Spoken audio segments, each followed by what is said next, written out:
Welcome back to the Oasis Podcast. Thank you all for joining us again. Today I have with me Miss Keesh. Hey! And Vision. Yep. You already know how today's episode will be. So, y'all already know when we do these group episodes, we're usually sipping. So, this is why we're usually high energy. So, forgive us. All right? Today we are talking about self-sabotage. But before we get into all of that, haven't been all in the same room in some time, right? How everyone doing? How y'all doing? I'm doing good. I can't complain. You can't complain or you don't want to? There's nothing to complain about. Okay, well then I'll take that. Mm-hmm. Vision? My leg hurts. Why does your leg hurt? I don't know. Old man problem? Oh, fuck you. Wow. Take me there. I'm straight. I'm Gucci. I'm alright. Okay. Well, how am I? Same, I guess. I feel the same as both of you all. Nothing to really complain about. Nothing that I'm going to complain about, rather. Yeah. And You know what it is? It's January. It's just like January. you know it's winter, but it's still sunny out, and it's kind of like, okay. It's just like, okay. yeah, January is a weird month for me in general, usually. So it's like one of those. January. I don't know. It's January feels like a transition month for me. Yeah. It feels like that bridge to the new year. It doesn't start at January 1st for me. It just like transitions me into. It's getting you ready. Yeah, I feel you. that's That's what how it feels it like, is. and that's exactly. February is my rough month. It's your what month? February is my rough month. Your rough month? Yeah, February really? is when I start to, Yeah. You know they can't see you, so. Well, we need to upgrade our stuff. We need to get a cameraman. I'm thinking about it. We'll work on that. Yeah, we need to get a cameraman and get this YouTube money. We'll see how that works. Mm-hmm. So, but you want to elaborate, or like, what does that mean? What do you mean? You said it's your month, and you Well, did something with your hands it's that no one else could see. month. So everybody has that time of the year where they, you might be down, you might be emotionless, you might be, you and your I think it's something like a trend to start off the new year. Like how January has always been like that trend where it's like, okay, I have set these goals in mind.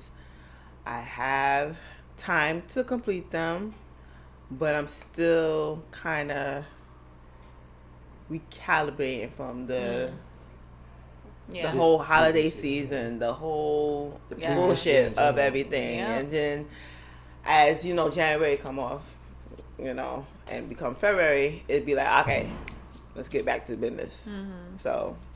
For sure. Yeah, I agree with all that. For sure. So like previously mentioned, we're going to be talking about self-sabotage. So I guess off the jump, how y'all feel about that? I think we all do it because we have a fear of success. I know I do it because it's like it's allowing me the reasons to just kind of not go for what I know I deserve. And it just gives me the solace of saying, okay, well, you know what, I didn't do this, and I don't know how this will have panned out, but I'm glad I didn't do it because it had went totally left. So we are human, and we always like do self-sabotaging. We need to stop. But it's kind of hard to stop doing the self-sabotage when you have many factors, including your own, that kind of feed into that self-sabotage. How about you, Vision? What are your thoughts on it? Because I'm going to define it, so. I mean, what I believe self-sabotaging is just hurting your chances of winning. In general, I guess, to put it in layman's terms.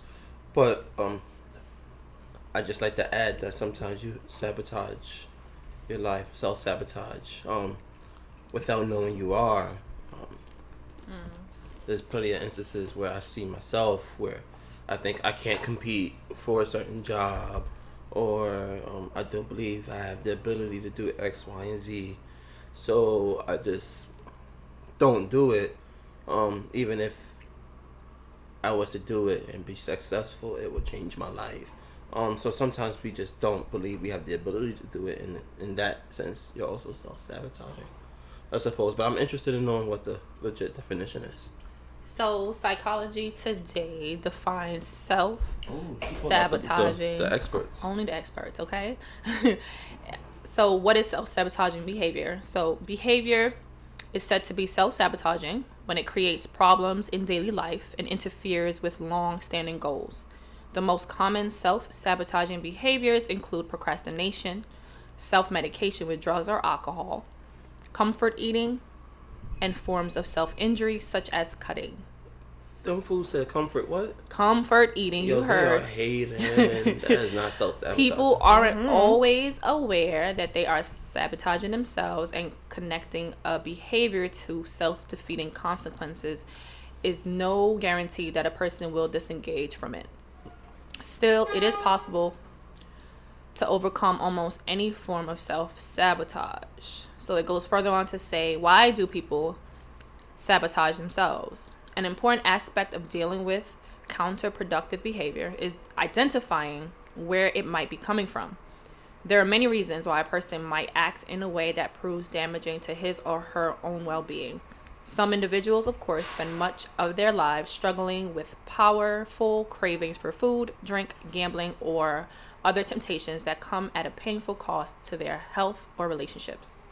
But the forces that lead to self-sabotage can also be more subtle, such as an accumulation of dysfunctional and distorted beliefs that lead people to underestimate their capabilities, suppress their feelings, or lash out at those around them. That was a lot, but I think they got really to the point with this. You want to read that one more time? Which one? No, I was just messing with you. I was about to say, I just read a whole bunch of stuff. So, I guess after hearing that definition, kind of where does your brain go? Do you feel like you do self-sabotage or not? So, I didn't answer this question because I really don't know if I do self-sabotage, but I feel like, let me rephrase that. I think I do, but I don't think it's as like evident. I think as other people do it in the way of like, it's always easier to see when other people are doing stuff, of course. But also the ways that I've seen people self-sabotage, I don't think I do it the same way. So I'm really trying to like think if this is something that I really, really do and how I would actually do it. So that's why I'm trying to like ask y'all to talk so that I can think. Oh, yeah. I mean, I know hearing it, I already knew there's certain patterns, certain things that I habits I have that are self-sabotaging. The one that threw me off was this whole comfort eating, and for me, recently, as a couple of months, I've been doing a lot of comfort eating. Like, me and my girlfriend's looking for a place, and she makes fun of me every time we're done because, pardon me, we gotta stop to get food, and she's like, "Oh, no, stop, no, wait till we get to the house," and I'm like, "No, I gotta eat now." And I've realized from the last confrontation we had about it, we were sitting in this sandwich restaurant we was eating, and I was like, "Oh yeah, this is definitely comfort eating." And I realized, after the stress of looking at all these homes, like that's what I turned to. So it's just interesting to hear that and put in perspective how many other patterns or habits we have that we don't necessarily attribute to sabotaging ourselves, but we do. Yeah. Outside the obvious ones we know, like smoking and stuff like that. I could relate to the distorted beliefs because it was like this past weekend I told myself, oh, this person that I'm interested in has a girlfriend, she's gonna be there and he's gonna rub it in my face and I'm gonna be hurtful and everything, and that was not even the case. The man is single. And because of that distorted belief, it caused me to have this self-sabotaging way of saying, well, I'm not good enough, I'm not valued, I'm not this. And then also like being more cautious around him, knowing that I don't even know the whole detail until we had to talk, and he was just like, yeah, I'm single. And I'm like, oh. So I definitely relate to the distorted belief. The comfort eating, I can't relate to that only because I always eat, so I don't know how to like see if one thing is comfort eating, the other thing is just like me just being hungry. But the distorted belief, I tend to go to the extremes knowing that I don't know the full story. And I think that's unfair of me to do that because that's preventing me from, in a sense of ascension to the next level, the next stage in my life. So I'm working on it. That's one of my things I'm going to do for this new year is just kind of release these distorted beliefs and just bring back the abundance. So, I hear you. So, like, it sounds like you kind of write the story before you let it play out in that sense, right? I think a lot of people do that. And you saying that, I think, I don't know. I guess I'll share it and then you guys can tell me if this is self-sabotaging. But I don't know how to, like, okay, so I'll still go ahead and do the thing, whatever it is. I'll still do the thing, approach the person, whatever, go for whatever it is. But in the back of my mind, though, I'm always like, you know, it's probably not going to work out. But I'm still doing it. So it doesn't stop me from doing it. It's just that I'm thinking it probably won't go the way I wanted to or where I wanted to. That's self-sabotage. Is it? Okay. So it is. It's because you already, it's not the distorted belief, but it's just you already sabotaging your way like into like something that probably will manifest or speaking something negative into exactly. You didn't even go through the whole situation, and you just already write it off like, oh, it's not even gonna happen that way. I don't really care about it. Blah blah blah blah. That's self-sabotaging. Yeah, I guess. It's like I don't procrastinate. I don't self-medicate. No, I don't comfort eat. I don't do self-injury. We don't do most of the things that is listed on there. Yeah, but I mean what is it? It says forces that lead to self-sabotage can be also more subtle, such as accumulation of dysfunctional and distorted beliefs. So yeah, it is dysfunctional and it's distorted. Yeah, because a lot of times it works out, but I just still like. To me, I feel like I'm telling myself I'm prepping in case it doesn't. Yeah, that's what we always do. We prep ourselves so we don't face the rejection. We prep ourselves to face the failure. So, how you do it and how I do it is two different ways, but that's like coming under the distorted belief. Yeah. Okay. Well, damn. So. Can you all, or do you all have like a story that maybe you want to share either of yourself or I'm someone king you know? sabotage. You king sabotage? I'm king. Oh, so you got stories. Oh, bro, so we listening. Nah. We sipping. Go ahead. You could go ahead and sip. I'm next.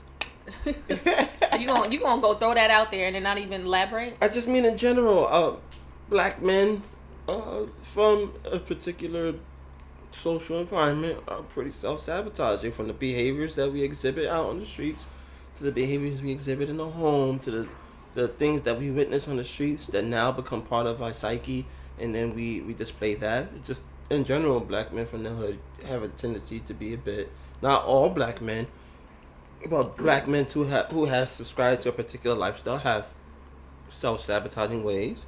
Can you elaborate on that? Like, what does that look like? I mean, just, you know what I mean? Like, brothers that join gangs, brothers that hustle, brothers that run the streets, brothers that go from bed to bed. It's all self-sabotaging ways. Whether if it's mental or physical or spiritual, it's all self-sabotaging. And then even to take it from the lesser degrees, just for myself, I'm very particular how I view people. Like I look at you and I'm automatically assume the worst out of people before I can see anything positive out of them. And I've been told that it could damper my ability, damper the mood or whatever the case may be, but also hamper maybe, whatever the word may be, to stop my ability to make relationships with other people, especially if that's one of my goals, which it is. So self-sabotaging. Even the same thing with relationships. I tend to be the you fuck up once and I'm out. I might be mentally out. I might not like literally check out, but like I might be mentally out the situation. So yeah, I self sabotage a lot. How do we distinguish between self-sabotaging and protective? You could be protective and out of your want to protect yourself, be self-sabotaging. Just to like think of the idea of the cat ladies who don't go outside, and they like they don't go outside because they're afraid of what the world may happen, but they're self-sabotaging because they'll never have a friend except their cats. Mm-hmm. So I mean, like I think the most of the times I feel like self-sabotaging comes from a place of protecting. Right. Yeah. Okay. It's protecting yourself from hurt. Mm-hmm. And protecting yourself from disappointment, because sometimes we have so much of high expectations of something that might actually going to happen, and then it turned around and it's never happened, and it's just like, well, damn, I should have really kind of hold my excitement, because part of me wanted this to happen, but I knew another part of me didn't. It was not going to happen, and I just went with the part that it's going to happen, and that's the way. So you want just keeping yourself from being disappointed. Keeping yourself from disappointed, but then you create these distorted beliefs behind that. Yeah. So it's like, for example, for me, like when, like let's say if I'm talking to a new guy, I have this distorted belief that, oh, this is not gonna go any further than 1 or 2 dates, and it may not be the case, but I would damn sure act on it to make sure that it proves I'm right, in the sense of it didn't go more than 2 days.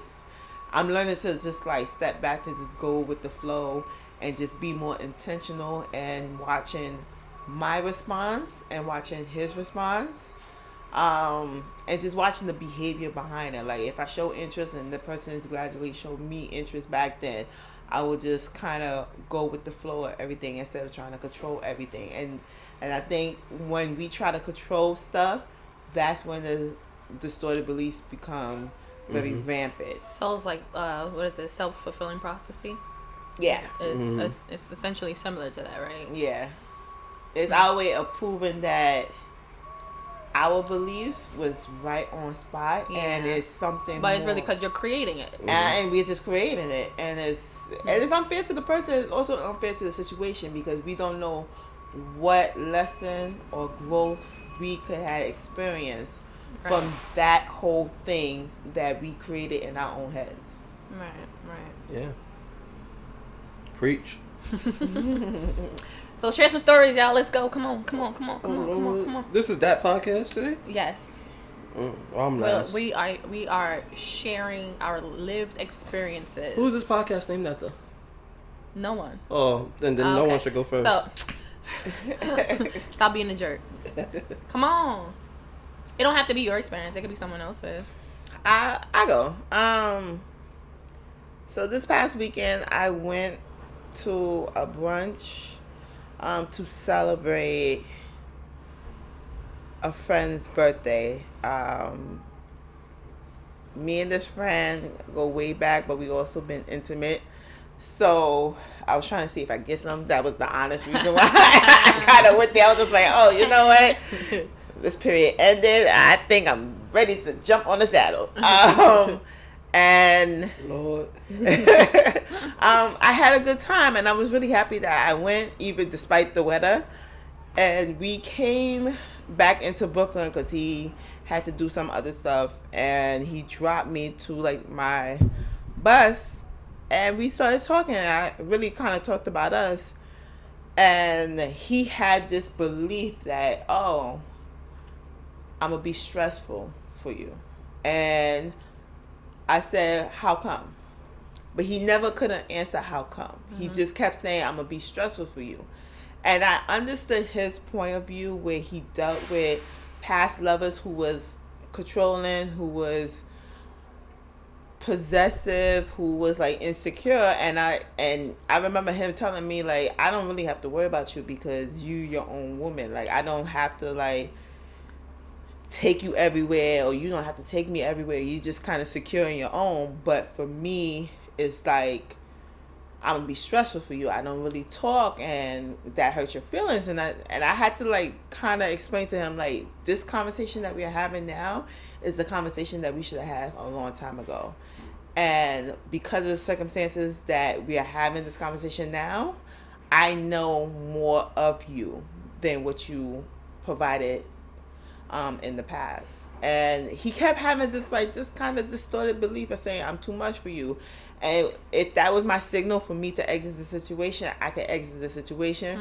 But knowing him and knowing how he is as a person, I didn't take that as a cue. I took that as a cue as you afraid because this is what you really wanted. And so you felt he was self-sabotaging. I think he was self-sabotaging in a way of, I know you're the one that I want, but I don't know how to get out of my own way. Because he's so, from what you're saying, it's because he seems from so what used he's seen, to and exactly from what females he's being different, seen, from how he interacted with me, to many experiences that we shared, it was like more of him, like kind of trying to step back in the situation. And I think for me, I'm so used to allowing men to step back from the situation that I never get a chance to say, but what if? But hold up and Like, hold up, it, let's question. So I was very proud of myself this weekend of just questioning him. Like, you keep telling me that you're stressful. I may be stressful for you too, but at least I'm willing to take the risk. And if it doesn't work out, we are good friends. Like, at the end of the day, you support me and I support you. But you have to understand it's all about taking the risk. Because you never know. The same person that you think is stressful may be actually the love of your life. So I'm learning to just be more vocal and advocate, and also question. Like, you have this self-sabotaging beliefs. Okay, let's question why you think this is going to happen. Why you think this relationship won't work out, even though it shows time and time again that it has. So I'm pray for me, y'all. You know, fingers crossed. But he kind of acknowledged his way, and I acknowledged my way, and we both said it's a part 2 to our conversation because my bus came, and I'm very hopeful in that, and I'm just learning from myself not to create distorted beliefs on something that I don't really know based on what people show. Because at the end of the day, the man was single. And I had this whole story that his girlfriend or whatever girl that he's dealing with is going to be there, and she's just going to rub it in my face, and I'm just going to feel like I'm nothing. And then I came there. He showed me attention. He showed me to his boys. We danced. We had a good time, and then we had good conversation. So I'm just letting y'all know sometimes you could have missed out, right? Yeah, we gotta get out our own way. Yeah. You ready now, Vision? Sure. I think I could think of times where one in particular, when I had the ability to move up in a position when I lived in Virginia, and to be honest and quite frank, I really didn't want the position. Because by then I had decided. You ain't want it, or you didn't think you could get it? Well, in the future, I'm grateful that I didn't get it, because I realized at that moment in time that I really wanted to come back to New York. When the position came available, I believe I had a fair shot at getting it. It was more so that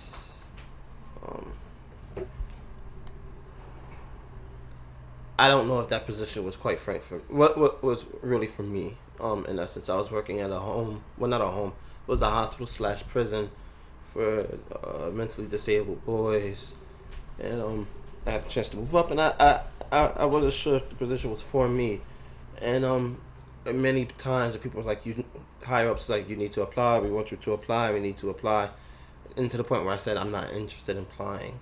And I'm grateful I didn't in the long run, but I can imagine how that could have been self-sabotaging at that moment in time, especially if I decided I would have wanted to stay in Virginia. I would have been stuck at the lower level instead of having a corner office somewhere and making $60,000.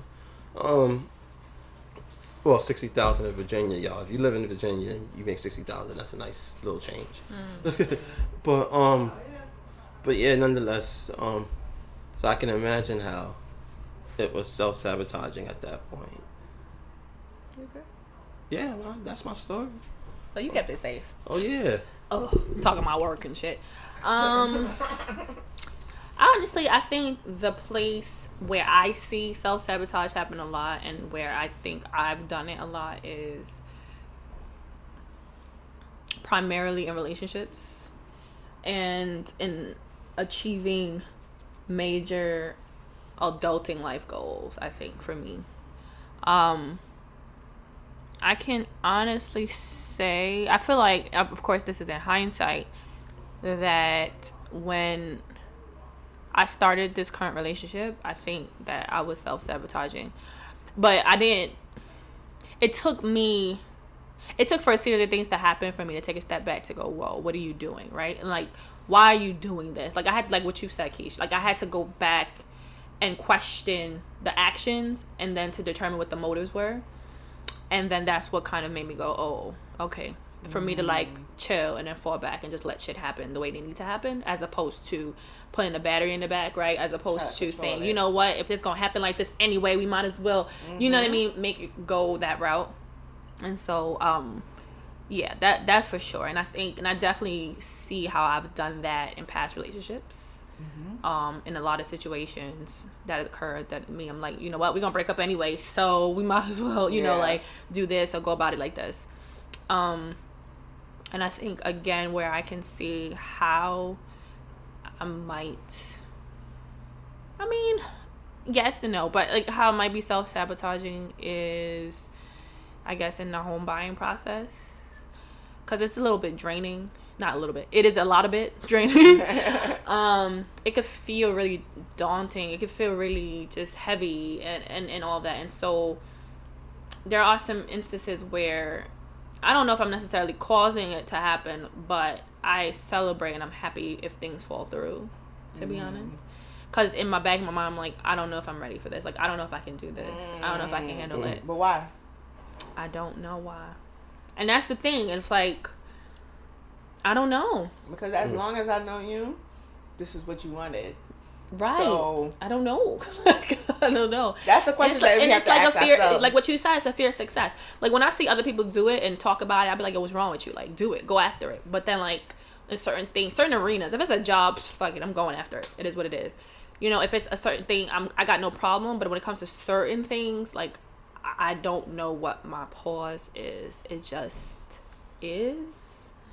And yeah, I guess, but I didn't really realize that it was self-sabotage. Like I just was like, because I'm not actively doing something on purpose to make it fail, right? But I mean, in really looking at that definition, it is, I do have a distorted way of thinking about the things, right? And don't get it twisted, I was a lot more cynical than I am now. So I also know that this could be remnants of my past and how I was raised, to be 100% honest with you. Like my family, my mom, everything was gonna go wrong. Like there was never a positive way of thinking about stuff. It was always, oh, you taking a trip, you gonna die. Like you going to the store, you gonna die.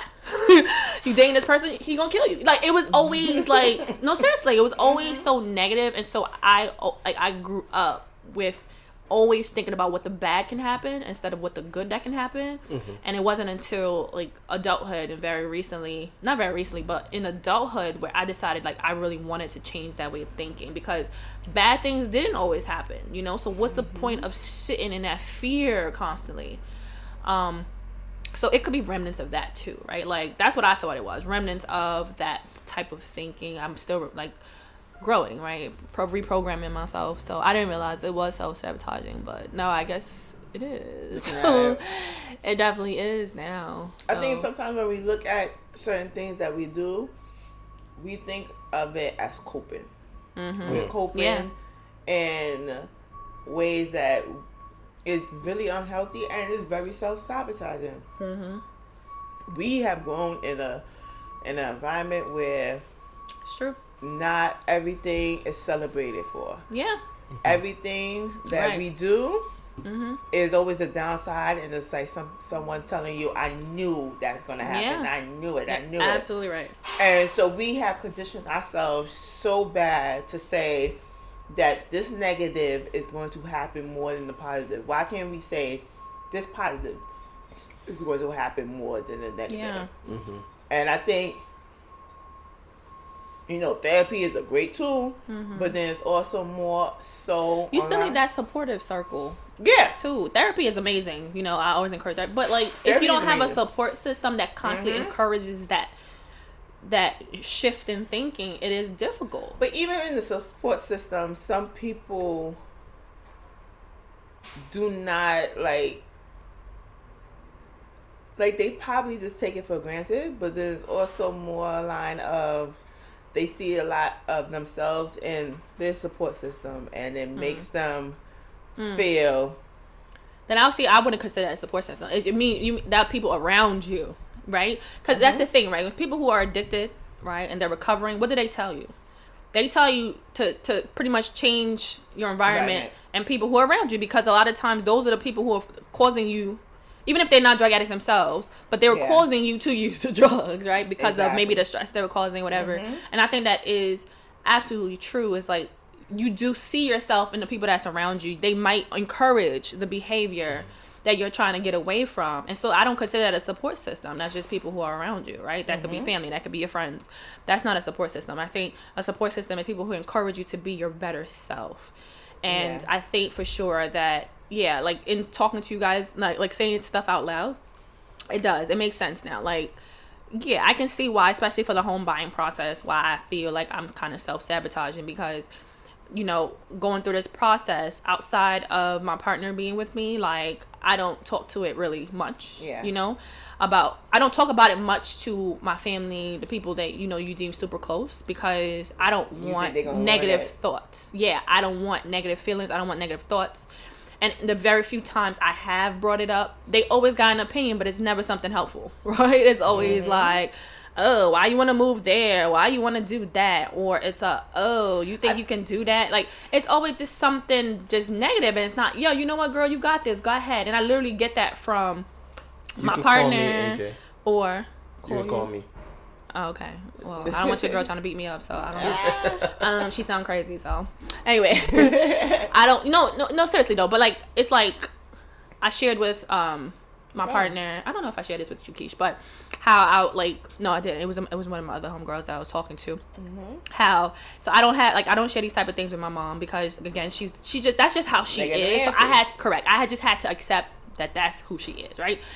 And so, like, I have a doctor that I've been going to since I was like a very young adult, like super. So it's been over 10 years. I've been seeing the same doctor. She's a female, black woman. And I walked in one time, not even really consciously thinking about it, but I had some paperwork to do on my laptop for the house, and blah, blah, blah. And you kind of get paperwork together. And she's like, oh, what are you up to? What are you doing? And I was just like, oh, she was like, are you doing work? I said, no, I'm just trying to gather some paperwork, some documents, because I got an appointment, because I'm trying to get a house, blah, blah. So she's like, oh my God. Like, she was so supportive, and I didn't expect it. I literally felt like I could have cried right there on that. Like, and we were here for some next shit, right?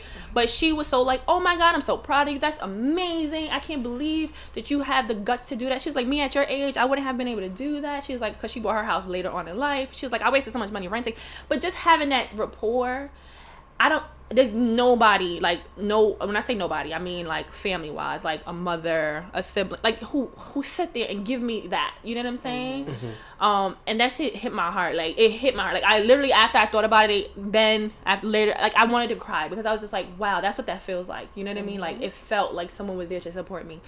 And so if you don't have that continuously kind of helping you push through, you start thinking, I can't do that shit, right? Let me just stay where I'm at. Let me just be comfortable. Like, I'm because of the person who I am, I push myself regardless, because I could say, at least, my whole thing is, I can say, at least you didn't say that. At least you tried. Exactly. Right? Even though, because instead of saying, oh, you didn't try, so you didn't know what happened, but I can tell myself I tried, even though I tried and I still wanted to fail, if that makes sense. But, wow.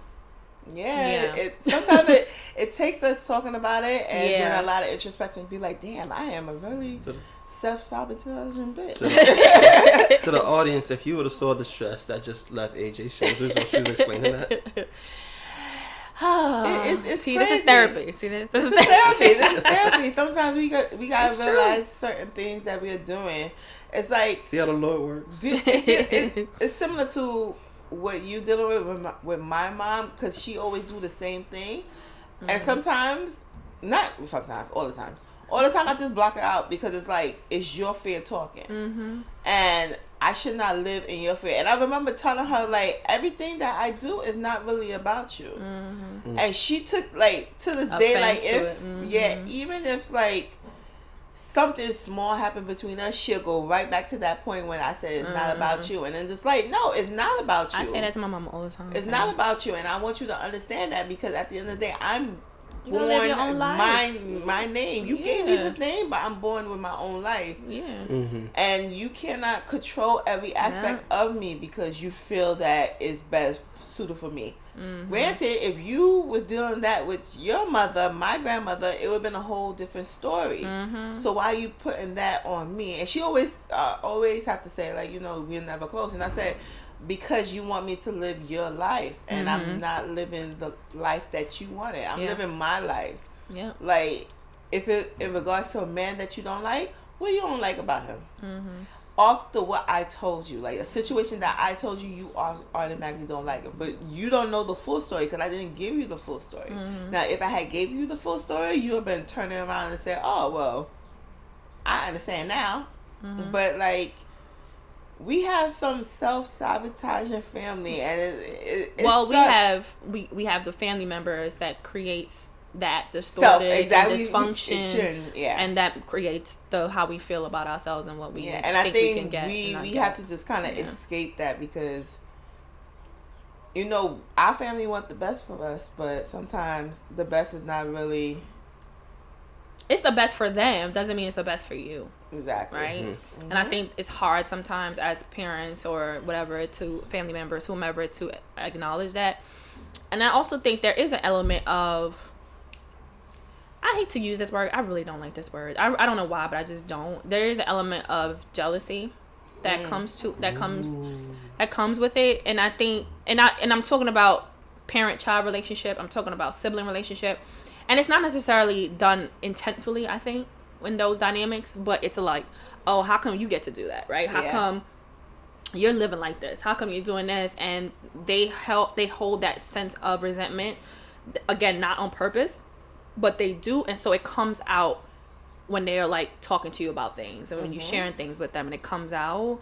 And there's also a sense of their own fear, like what you were saying, right? Like, and that's so real. Like, that's so real. Like, when I started driving years ago, but growing up, my mother never drove on highways. She didn't drive highways. To this day, she doesn't take highways. If she has to go somewhere and it's a highway, she's not driving. Or if she can't find a local way, she's not going, right? Yeah. And it was always, why? Because she doesn't like it. She's scared because you can have accidents, but you can have accidents anywhere. And she's had accidents on local streets, right? Yeah. And she couldn't ever give a reason why. And guess what? When I started driving, guess what I was afraid of? The highways. Highways, right? I had no experience of why I should be afraid of highways. There was none, right? Outside of my mother was afraid of them. You can have accidents on highways just like you can have accidents on regular streets, right? But still afraid. Until like I had to really get to a point where I was just like, you got to do this shit. You got shit you need to handle, right? She had outlets where if she didn't want to drive, she had kids to drive her, right? She had people to take her. I ain't have no I ain't got that. So guess what? I had to put my big girl panties on and take my damn highways. And then I realized, yo, what were you afraid of, right? And in all honesty, I just absorbed her fear. And in a lot of situations, the same thing. She didn't really travel by herself. She didn't really do a lot of stuff. So her automatic reaction is fear. Oh, you can get kidnapped. I can get kidnapped here. Yeah. Oh, you could die. I could die in my apartment. So it's like, because that's her fear and that's her life. And then when you question them, they always have a problem. Absolutely. In all honesty, as like later on, like these past few years, I'm realizing like as she's starting to do more things for herself, she doesn't bring up those things anymore. She doesn't bring up, but at the same time, I have to fight her tooth and nail to be like, my life is not your life, right? Yeah. But those things still resonate with you. They still sit with you, and then they manifest themselves in the behaviors that you do to yourself. And so it's really important to really identify kind of the root of everything. That's so of funny. why you're doing what you're doing to yourself. Honestly. That's funny, because the same thing with my mom. She doesn't really drive highways. So when I started driving, she was just like, "Oh, stay away from highways and stuff like that." And I always been a rebel and defiant, so I just drove on highways to the point where it was like, "Oh, how you got there?" I took a highway. Exactly. But she's like, "Well, who told you?" Because my father was supposed to teach me, and he never taught me. And then my friend, every time we go out, she has a habit of like, "I don't want to drive. You're driving." So if we have to go to Queens, we have to go here, she'll be like, "Okay, this is what you need to do," and I just take the highway and just go. Just like a couple of weeks ago, we was coming back on a Jackie, and I hate the Jackie. Girl. Anyway, girl, that's a whole nother... I hate the Jackie. Ooh, child. So when she was just like, "You want to pull over and want me to drive?" I said, "Nah, I had to get over this fear of the Jackie." And me driving the Jackie, it was just ridden with the anxiety because it's so close, and then the way I drive is like, sometimes I drive in the middle of the road because I don't want to touch. You think you're too close to the barrier. Oh my gosh, and all that stuff. So like I'm driving. I'm like, okay, like I could do this. And to the point when I got to the end, it was just like, oh, I'm cool. Like nothing happened. I could be successful without sabotaging my own growth. So that's the whole thing about that driving incidents. But it's like with mom, same thing with her. Like travel by yourself. Everything is just like, I don't need you to do this. I don't need you to do that. Man, yeah. Vision, you've been quiet over there. For people thinking all we do is talk over you and do all the talking. Nah, ahead, I was just learning lessons. Sometimes you gotta listen to game, peep game, and retain game. So that's what this was. I'm just learning. Where do you feel your kind of the roots of your self-sabotaging is coming from?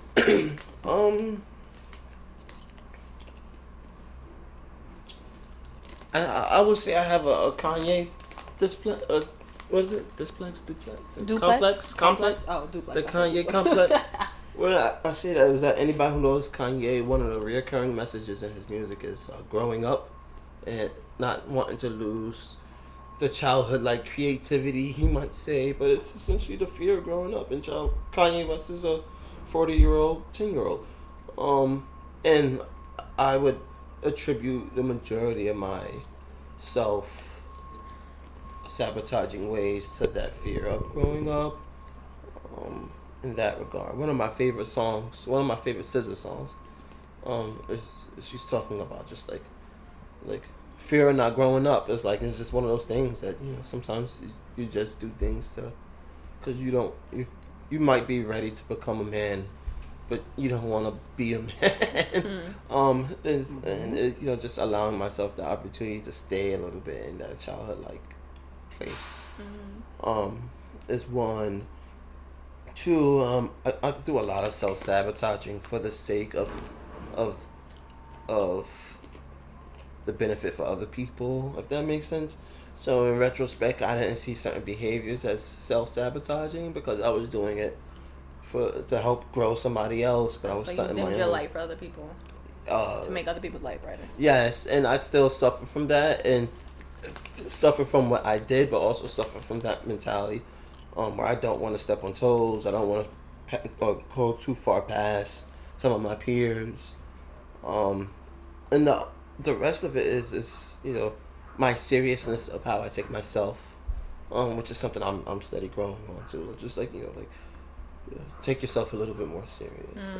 Okay. And something I'm working on.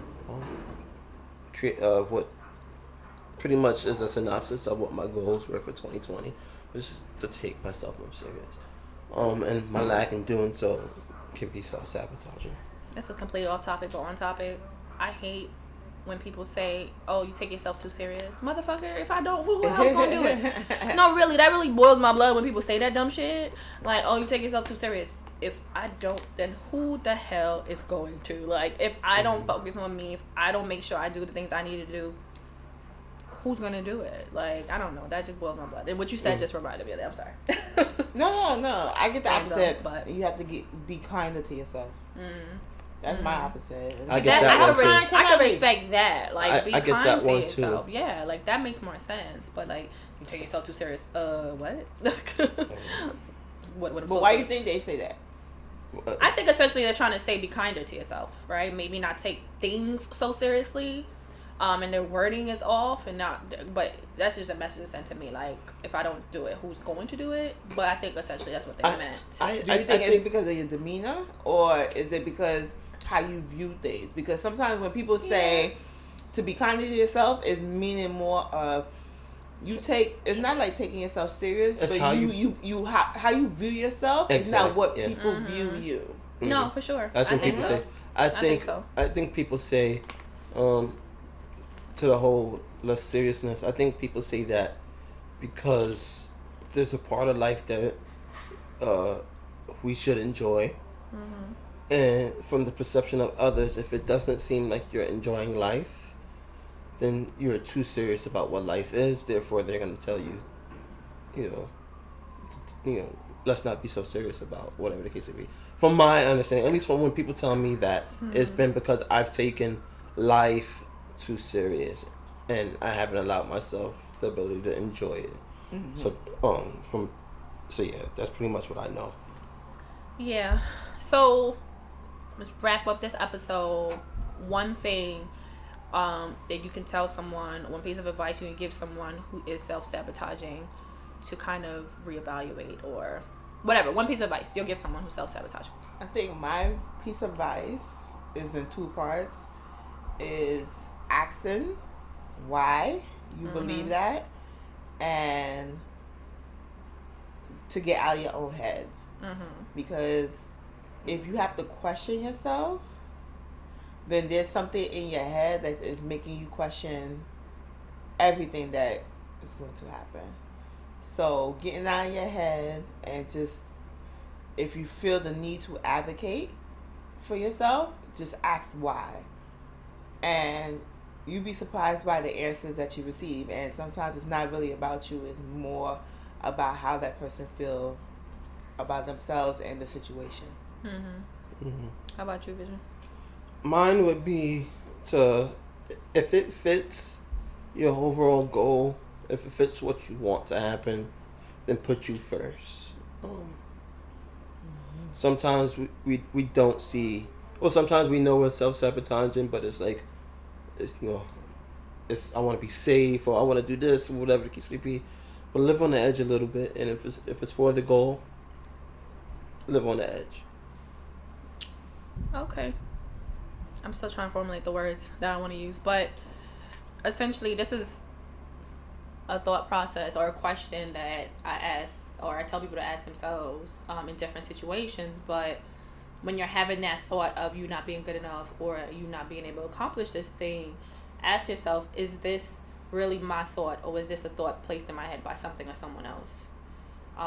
And depending on that answer, you can move accordingly, right? So if it is something that you really truly believe about yourself or the situation, then why is that, right? And kind of dig deeper. And if it's something that you feel someone or some other thing put in your head, then say fuck it and go about your business. You know what I mean? And I think a lot of us operate from things we think are our naturally occurring thoughts. In actuality, they come from something or someone else. And it creates this vision that we have of ourselves. And so I would say to do that. Ask yourself that question. Is this my thought, or is this a thought that someone else put there? Thank you for joining us. Bye. For this episode's Connection Corner, I read you a post. Not sure who wrote this post, so it's not my words though. It goes, sometimes you have to remind yourself that you're something special, that you can't be replaced. Your heart, your mind, your conversation, your care, it can't be replicated by anyone. Remember that. Thank you for joining us. Thank you for tuning into this week's episode of the Oasis Podcast. I hope you were able to find something that resonated with you on your journey. Don't forget to subscribe, share this episode, and like us on Instagram at the Oasis Podcast. If you have any questions or comments, direct message us on Instagram or email us at ajaysoasis@gmail.com. Again, that's AAYJAYSOASIS@gmail.com.